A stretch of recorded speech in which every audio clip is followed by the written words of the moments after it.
पाकिस्तान खालिस्तान। आखिर क्या है खालिस्तान? तो बात है 15 अगस्त 1947 की। आज़ादी मिलने के बाद भारत और पाकिस्तान दो देश बने। इसी के साथ पंजाब का भी बंटवारा हुआ, जिसका बहुत बड़ा भाग पाकिस्तान के पास चला गया और कुछ हिस्सा भारत के पास बचा।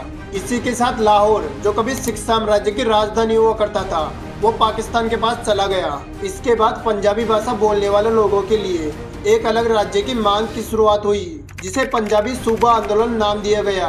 यह पहला मौका था जब पंजाब को भाषा के आधार पर अलग दिखाने की कोशिश हुई थी और इसी के साथ हालांकि दल का जन्म हुआ और कुछ ही वक्त में इस पार्टी ने बेशुमार लोकप्रियता हासिल कर ली और अलग पंजाब के लिए जबरदस्त प्रदर्शन शुरू हुए और अंत में सन 1966 में ये मांग मान ली गई और इसी के साथ भाषा के आधार पर पंजाब, हरियाणा और केंद्र शासित प्रदेश चंडीगढ़ की स्थापना हुई।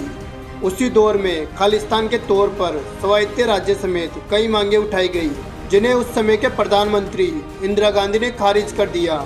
उन्होंने कहा था कि ये कोई ऑटोनॉमी की मांग नहीं है, बल्कि उसकी आड़ में अलग देश बनाने की कोशिश की जा रही है। और इसी के साथ खालिस्तान की मांग ने 1970 के दशक में जोर पकड़ना शुरू कर दिया। धीरे धीरे ये मांग बढ़ने लगी और इसे खालिस्तान आंदोलन का नाम दिया गया। पर अब जानते हैं कि कनाडा तक कैसे पहुंचे खालिस्तानी समर्थक। भारत के बाद कनाडा एक ऐसा देश है जहां दुनिया की दूसरी सबसे बड़ी सिख आबादी रहती है। 1980 के दशक में जब पंजाब में खालिस्तानी आंदोलन अपने चरम पर था, तब इसे वित्तीय संसाधनों की आवश्यकता थी। कहा जाता है कि पाकिस्तान की ISI ने मौके का फायदा उठाया और भारत से कनाडा गए खालिस्तानी आतंकवादियों के साथ मिलकर इसकी आग पूरे देश भर में फैलाई। इसका कारण कनाडा की कानून प्रणाली के कमजोर प्रत्यावर्तन को माना गया। कहा जाता है कि ISI ने पाकिस्तान में रह रहे खालिस्तानी समर्थकों को कनाडा में पहुंचाना शुरू कर दिया। पाकिस्तान की ISI ने कनाडा में रह रहे खालिस्तानी समर्थकों को आंदोलन के लिए कई सहायताएं भी दी। पाकिस्तान शुरुआत से ही इन खालिस्तानी समर्थकों को हाथ बीज देता रहा। फिर 1971 में उभरे खालिस्तानी नेता जगजीत सिंह चौहान ने खुद को खालिस्तानी प्रमुख घोषित कर दिया।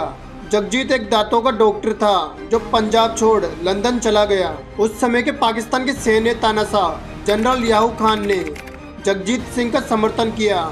इसी बीच जगजीत न्यूयॉर्क पहुंचा और अक्टूबर 1971 में न्यूयॉर्क टाइम में खालिस्तान के उदय की घोषणा करते हुए एक विज्ञापन चलाया।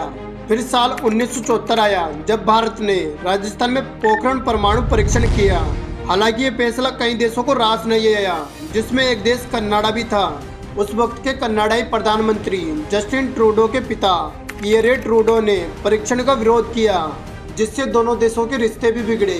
बात यही नहीं रुकी।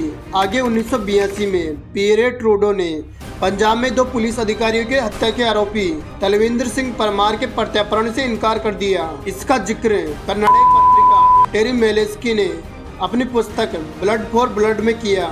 इधर 1980 से 1984 के बीच पंजाब में हिंसा की घटनाओं में भारी उछाल आया। साल 1983 में पंजाब के DIG अटवाल की स्वर्ण मंदिर में हत्या कर दी गई। इसी साल से भिंडरावाले ने स्वर्ण मंदिर को अपना ठिकाना बना लिया। उस समय के प्रधानमंत्री इंदिरा गांधी के लिए ये मुद्दा सरदर्द बन चुका था, इसीलिए भिंडरावाले को स्वर्ण मंदिर से निकालने के लिए तैयारी की जाने लगी। इसी बीच भारतीय सेना ने ऑपरेशन ब्लू स्टार को अंजाम दिया। स्वर्ण मंदिर के अंदर 6 जून 1984 को व्यापक अभियान चलाया गया। भारी गोलाबारी के बाद जर्नैल सिंह भिंडरावाले का शव बरामद कर लिया गया। 7 जून 1984 को स्वर्ण मंदिर पर भारतीय सेना का नियंत्रण हो गया। इस ऑपरेशन के बाद सिख समुदाय के लोग इंदिरा गांधी सरकार के खिलाफ जबरदस्त गुस्से में थे। फिर कैप्टन अमरिंदर सिंह समेत कई सिख नेताओं ने कांग्रेस से इस्तीफा दे दिया। सुखवंत सिंह समेत कई लेखकों ने अपने अवार्ड वापस कर दिए। फिर महज 4 महीने बाद 31 अक्टूबर 1984 को तत्कालीन प्रधानमंत्री इंदिरा गांधी की हत्या उनके 2 बॉडीगार्डों ने कर दी। 1990 के दशक में खालिस्तान आंदोलन भारत में बड़े रूप में खत्म हो गया, लेकिन आज के समय में यह आंदोलन कनाडा जैसे देशों में हो रहा है। अब दोस्तों, ये थी खालिस्तान बनने के पीछे की सच्चाई। अब दोस्तों, वीडियो पसंद आया हो तो वीडियो को लाइक करके चैनल को सब्सक्राइब कर लेना